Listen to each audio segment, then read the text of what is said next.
Greetings to everyone. My name is Timothy James Thompson, and I have just published a book called Wacht Am Rhein, which in English, of course, means Watch on the Rhine. It details the intense preparations the German army went through, and the German nation as well, in the late fall and early winter of 1944, just prior to launching the massive and audacious Ardennes counter-offensive. Now, most people who are World War II buffs know a lot about the Battle of the Bulge. It's always been my favorite battle. And they know, of course, that the Germans launched the attack on Saturday morning, December 16th, 1944, that they assembled three armies, around 300,000 men, around 1,000 tanks, and around 2,000 guns.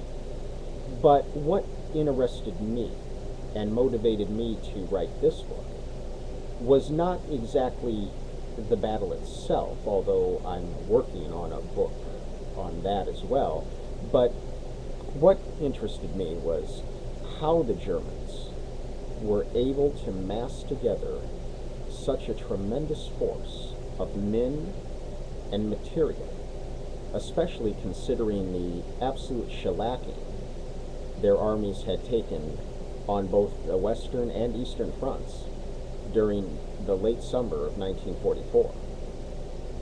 I mean, we're talking about losses in the west that totaled almost 500,000 troops, and in the east more than 1.1 million during roughly the same time period. And in my book, I start off with how the German army was first situated on the eve of the Normandy invasion. I detail all of their major units, how large they were, how well trained they were. And then I take the reader through what happened to each of these units, both panzer divisions and infantry formations, after their retreat from France. And my main focus was to show all the readers how, in such a horrible, horrible situation the Germans found themselves in by September 1st, 1944, to where they had less than 100 tanks on the entire Western Front. They had less than 300,000 men, and most of them were absolutely exhausted and tremendously battle-weary, in much need of rest and recuperation. And they had panzer divisions that were down to 1 or 2 serviceable tanks, a couple of heavy machine guns. And I show how this army that was nearly obliterated somehow, some way got back on its feet, rearmed as many as 10 panzer divisions, 2 paratroop divisions, and almost 17 infantry divisions, the bulk of which were used to launch the great counteroffensive in the Ardennes of 1944 that came to be known as the Battle of the Bulge, from the way they punched through the American lines and drove a jagged bulge about 52 miles long, about 35 miles wide into our lines.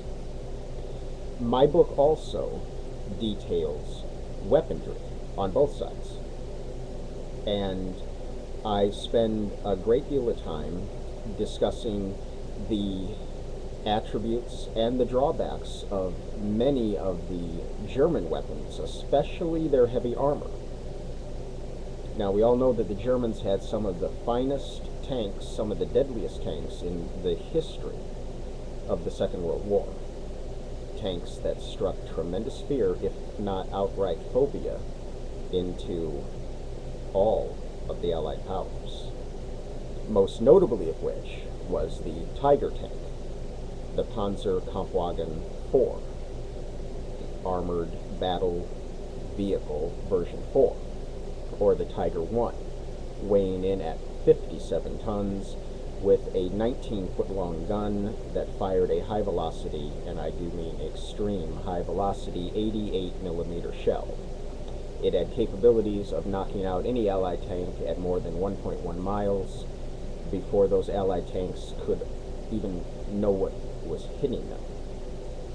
And I talk great lengths, too, about the Panzer Kampfwagen version 5, or the Panther tank, my personal favorite.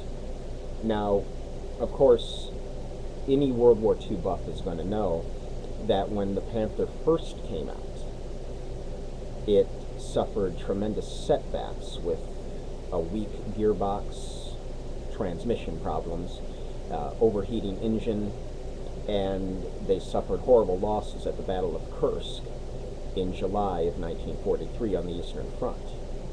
And the Panther wasn't given time to go through its growing pains, but once it did, by January of 1944, even German commander and tank inspector Hans Guderian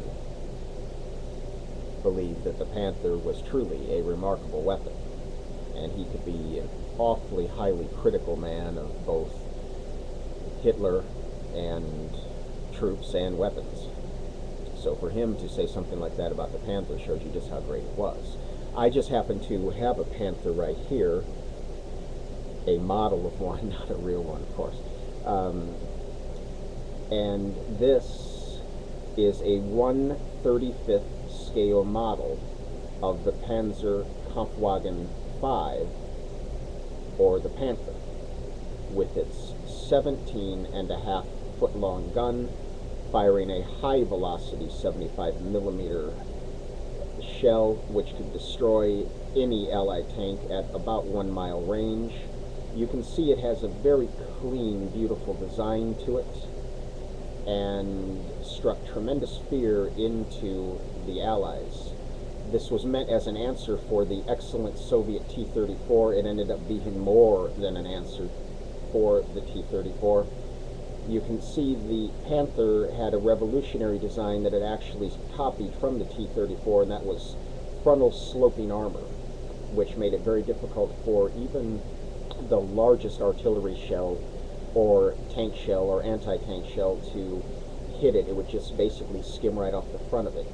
The frontal armor on the late model Panthers, the G and H versions that fought primarily in the Ardennes forest, had frontal armor that was almost 5 inches thick and turret armor that was equal to that, if not a little more. And they could also put tracks on the sides and wheels and things like that to make the armor even thicker. But in the Great Ardennes counteroffensive of 1944-1945, almost 500 Panthers were used, or slightly more than half of the initial German armored assault. And of course, the third weapon, tank, that the Germans used in great numbers in the Battle of the Bulge was the Panzer Kampfwagen 6, or King Tiger. The King Tiger was the heaviest and most powerful tank used during the Second World War by any national combatant. Its statistics are and dimensions are incredible. It weighed 68.9 tons, and that's coming off the assembly line, as compared to the Panther's 45.7 tons and the Tiger 1's 57 tons. The King Tiger fired a huge 88mm shell, but it was much longer than that was used even in the Tiger 1. Its gun was 21 feet long and was the L-71 88mm gun. It was so big it could not even fit even in a Tiger 1 turret. And the King Tiger had 7 to 9 inches of frontal armor, which was also sloped at about 40 to 45 degrees like the Panther.